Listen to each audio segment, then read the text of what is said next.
Hello student, welcome to my channel. আজ আমি নবম শ্রেণীর কোষে দেখি 3.2 এর অঙ্ক তোমাদের শেখাবো। 3.2 এর এক দাগে বলেছে নিম্নলিখিত বিন্দুগুলি ছক কাগজে স্থাপন করি ও কোথায় অক্ষের উপর অথবা কোন পাদে অবস্থিত লিখি। এবার আমরা শুরু করব। একের এক দাগ। এবার এক দাগে বলেছে 3, 0। তাহলে ছক কাগজে আমরা স্থাপন করব প্রথমে, তারপরে কোন পাদে অবস্থিত সেটা লিখব। তাহলে ছক কাগজে দেখো, ছক কাগজে বলেছে 3 আর 0, তার মানে এক্স এ 3, 1, 2, 3, আর 0 মানে এখানেই হবে 3, 0। তাহলে এটা কোথায় অবস্থিত হলো? 3, 0 বিন্দুটি এক্স অক্ষের উপর ধনাত্মক দিকে অবস্থিত, এক্স অক্ষের উপর এবং ধনাত্মক দিকে অবস্থিত। তাহলে আমরা এখানে লিখব যে 3, 0 বিন্দুটি এক্স অক্ষের উপর ধনাত্মক দিকে অবস্থিত।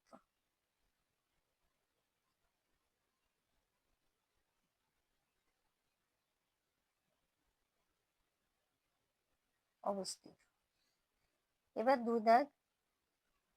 দুই দাগে বলেছে 0, 8, 0, 8। তাহলে এবার আমরা দেখব 0, 8 বিন্দুটি কোথায় যাবে। তাহলে 0 মানে এক্স অক্ষের উপরে 0 হবে, আর ওয়াই অক্ষের উপরে 8 ঘর, 5 ঘর, 6, 7, 8, 0, 8। এটা তাহলে ওয়াই অক্ষের উপর ধনাত্মক দিকে অবস্থিত হয়েছে। 0, 8 বিন্দুটি ওয়াই অক্ষের উপর ধনাত্মক দিকে অবস্থিত।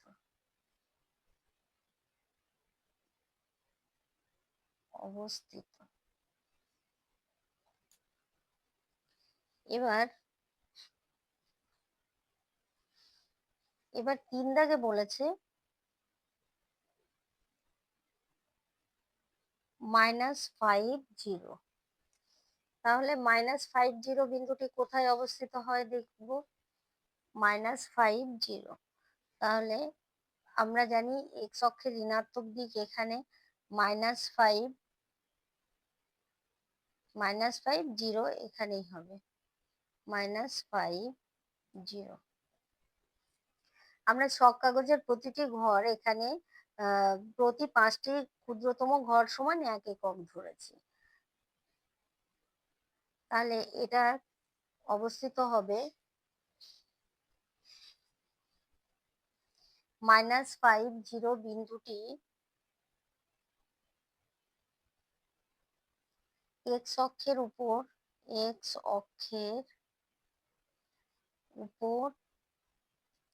ঋণাত্মক দিকে অবস্থিত।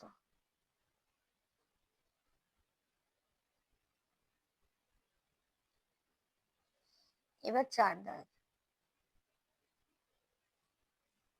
দাগে বলেছে 0, -6। তাহলে আমরা 0, -6 কোথায় বসবে, মানে এক্স 0 আর -6, 5, 6,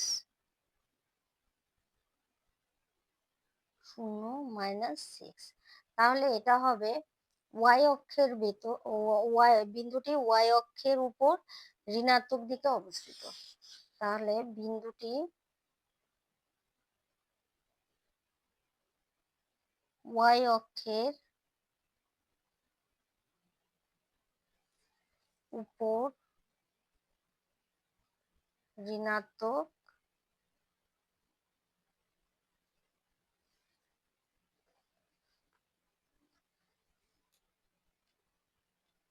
দিকে অবস্থিত।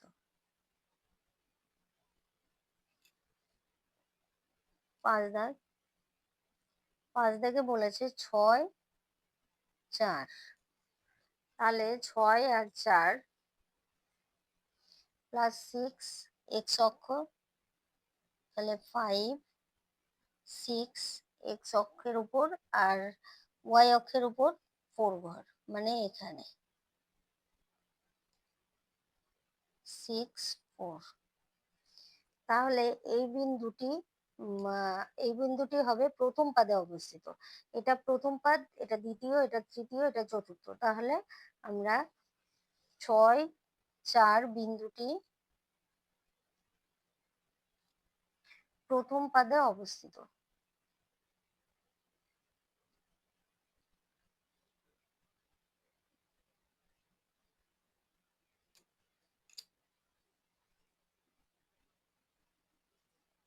ছয় দাগে -7 4, -7 4, তার মানে এইদিকে এক্স অক্ষের ঋণাত্মক দিকে 5 6 7, -7 +4, +4 এখানে, -7 4। তাহলে এটা দ্বিতীয় পাদে অবস্থিত। -7 4 বিন্দুটি দ্বিতীয় পাদে অবস্থিত।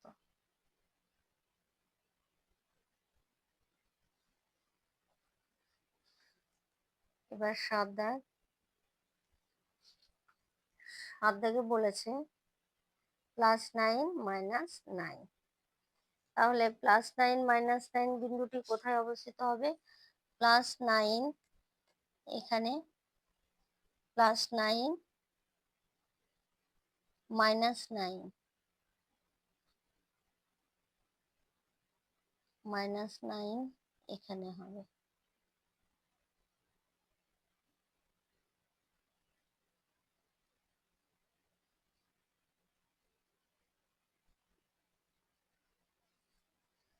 তাহলে এটি চতুর্থ পাদে অবস্থিত। তাহলে বিন্দুটি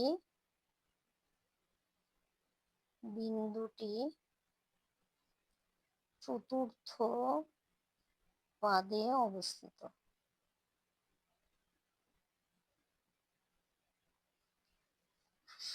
এবার 8 দাগ,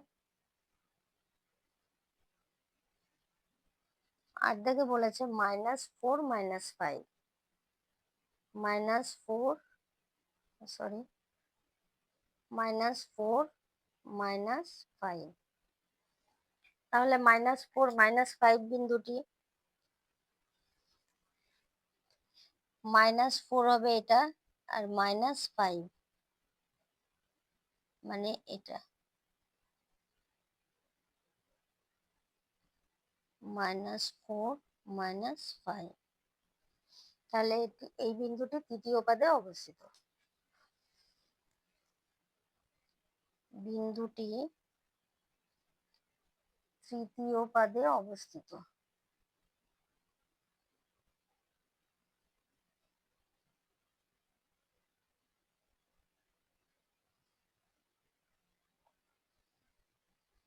এবার আমরা 2 দাগের অঙ্ক করব। 2 দাগে বলেছে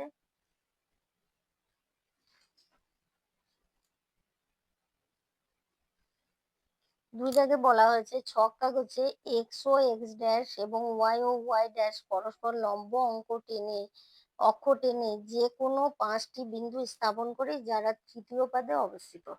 তাহলে দেখো,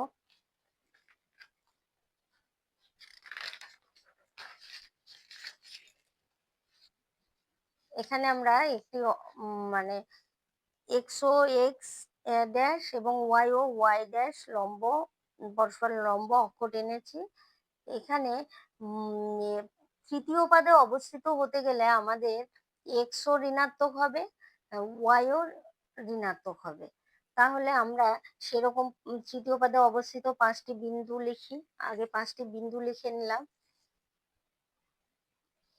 -3 -2,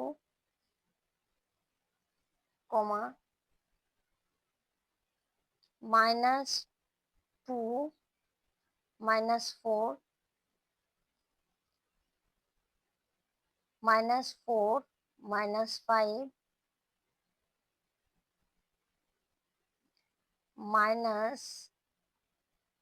-6 -3 1 2 3 4 আর একটা হবে -5 -7। তাহলে এই বিন্দু পাশটি আমরা স্থাপন করব। তাহলে প্রথম বিন্দুটি হলো -3 -2 -3 -2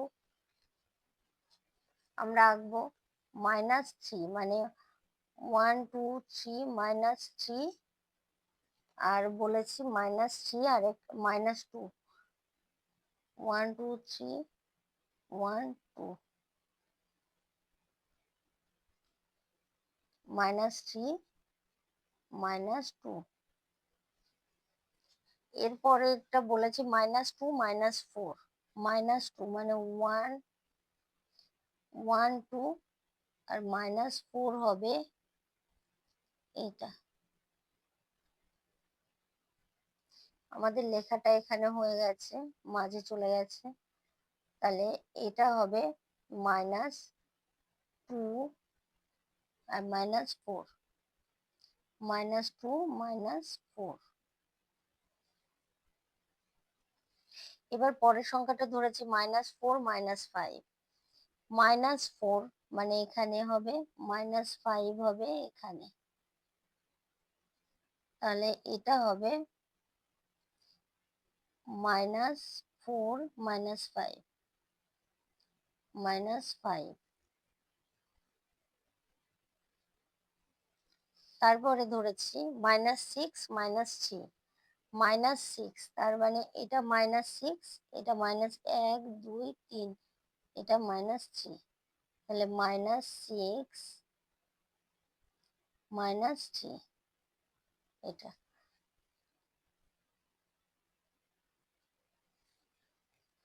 এরপরে ধরেছি -5 -7 -5 -7 -5 এটা -7 হবে এটা।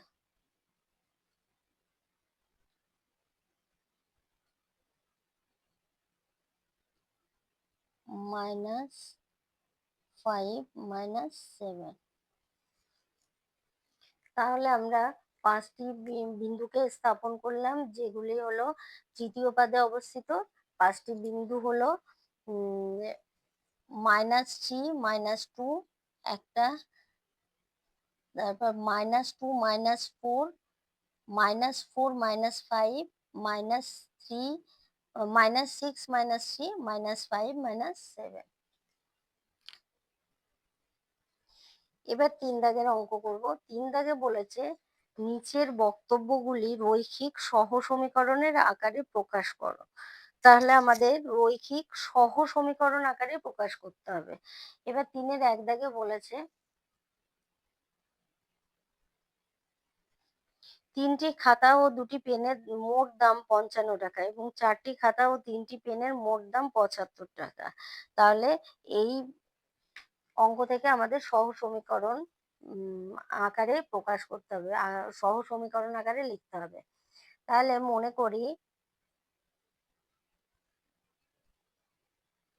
করি একটি খাতার দাম একটি খাতার দাম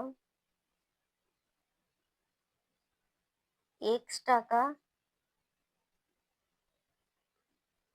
ও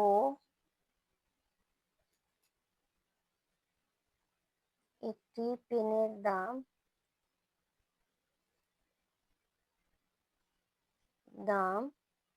y টাকা। তাহলে 3টি খাতা ও 2টি পেনের মোট দাম 55 টাকা বলেছে, আর 4টি খাতা ও 3টি পেনের মোট দাম 75 টাকা। তাহলে এখানে আমরা একটি খাতার দাম x টাকা ধরেছি, তাহলে 3টি খাতার দাম কত? 3টি খাতার দাম সমান 3x টাকা। দুটি পেনের দাম, একটি পেনের দাম y টাকা ধরেছি, তাহলে দুটি পেনের দাম, দুটি পেনের দাম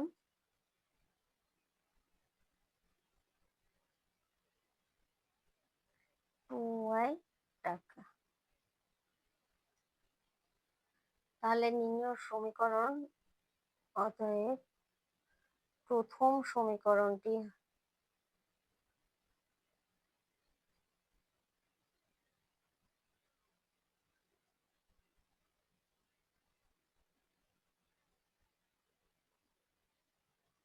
প্রথম সমীকরণটি হলো 3x plus 2y equal to 55। এবার বলেছে 4টি খাতা ও 3টি পেনের মোট দাম 75 টাকা। তাহলে আমরা 4টি খাতা ও 3টি পেনের, তাহলে একটি খাতার দাম x টাকা ছিল, তাহলে 4টি খাতার দাম 4x টাকা হবে। আর একটি পেনের দাম y টাকা ছিল, তাহলে 3টি পেনের দাম 3y টাকা হবে। তাহলে আমরা একবারে লিখতে পারি দ্বিতীয় সমীকরণ,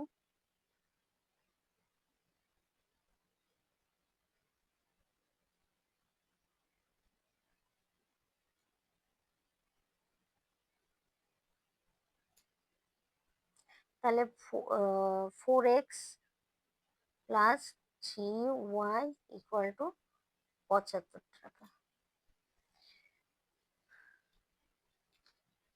অতএব নির্ণেয় সমীকরণ,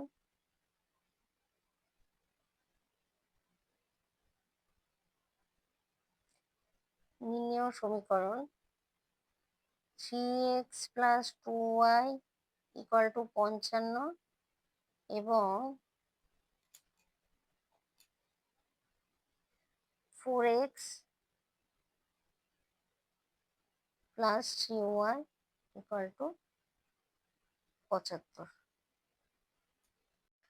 3-এর 2 দাগ, দুটি সংখ্যার যোগফল 80 এবং ওই সংখ্যা দুটির বিয়োগফলের 3 গুণ বড় সংখ্যাটির থেকে 20 বেশি। তাহলে দুটি সংখ্যার যোগফল 80, তাহলে আমরা বড় সংখ্যা ছোট সংখ্যা ধরে নেব। ধরি বড় সংখ্যাটি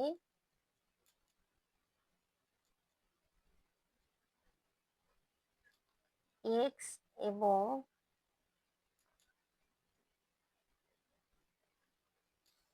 ছোট সংখ্যাটি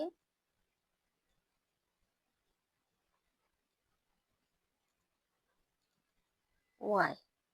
তাহলে এখানে বলেছে যে সংখ্যা দুটির যোগফল 80, তাহলে প্রথম সমীকরণ আমরা লিখতে পারি x, অতএব x plus y equal to 80।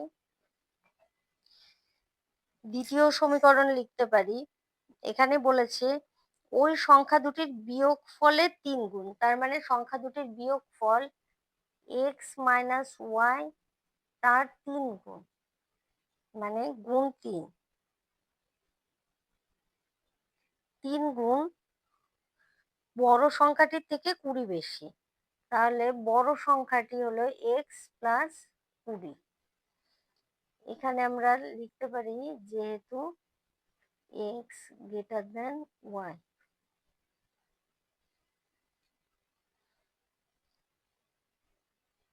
তাহলে নির্ণীয় সমীকরণ দুটি হলো x plus y equal to 80 এবং 3 into x minus y equal to x plus 20। অতএব নির্ণেয় সমীকরণ, নির্ণেয় সমীকরণ x plus y equal to 80 এবং 3 into x minus y equal to x plus 20।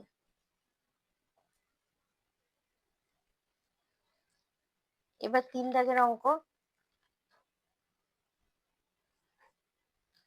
3 দাগে বলেছে কোনো ভগ্নাংশের লব ও হরের সঙ্গে 2 যোগ করলে ভগ্নাংশটির মান হয় 7/9 এবং ভগ্নাংশটির লব ও হর থেকে 3 বিয়োগ করলে ভগ্নাংশটির মান হবে 1/2।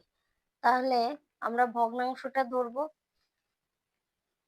ধরি ভগ্নাংশটি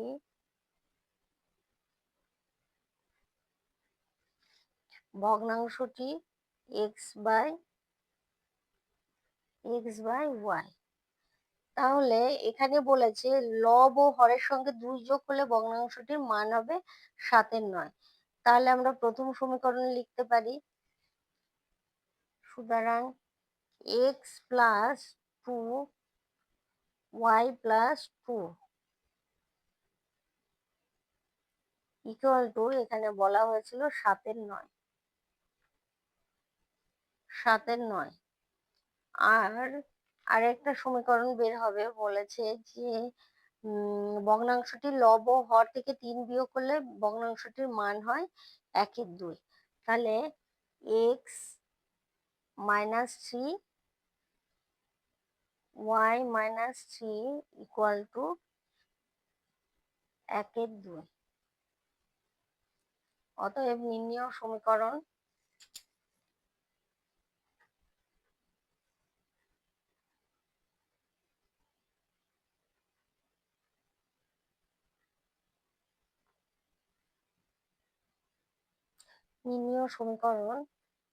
x plus 2 by y plus 2 equal to 7/9 এবং x minus 3 y minus 3 equal to, এখানে হাফ।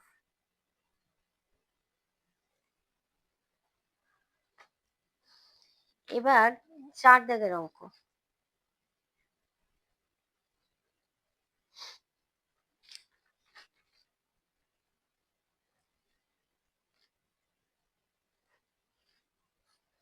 4 দাগে বলা আছে 2 অঙ্ক বিশিষ্ট কোন সংখ্যার দশকের অঙ্কটি এককের দ্বিগুণ। অঙ্কদ্বয়কে উল্টে লিখলে যে সংখ্যাটি পাওয়া যায় তা মূল সংখ্যাটি অপেক্ষা 27 কম। তাহলে বলেছে 2 অঙ্ক বিশিষ্ট কোন সংখ্যার দশকের অঙ্কটি এককের দ্বিগুণ, আর অঙ্কদ্বয়কে উল্টে লিখলে যে সংখ্যাটি পাওয়া যায় তা মূল সংখ্যাটি অপেক্ষা 27 কম। তাহলে আমরা ধরি একক স্থানীয় সংখ্যা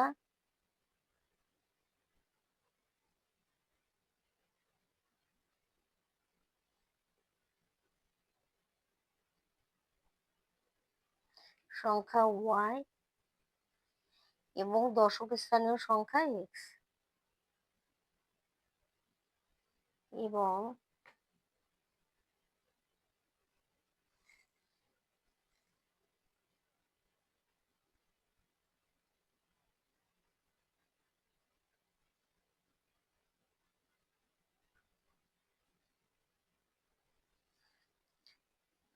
তাহলে এখানে প্রথম সমীকরণটি হবে কোন সংখ্যার দশকের অঙ্কটি এককের দ্বিগুণ। তাহলে এখানে দশকের অঙ্ক ধরেছিলাম, দশকের সংখ্যা ধরেছিলাম এক্স। তাহলে x equal to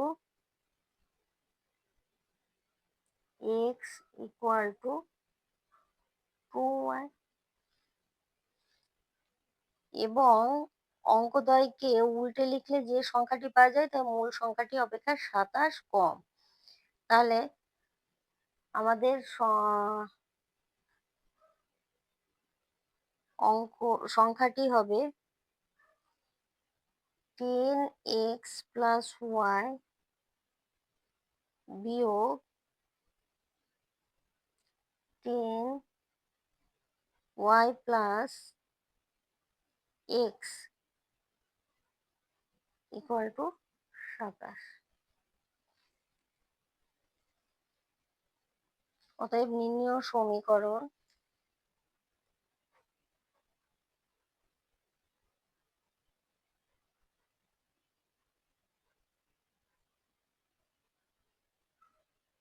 x equal to 2y এবং 10x প্লাস ওয়াই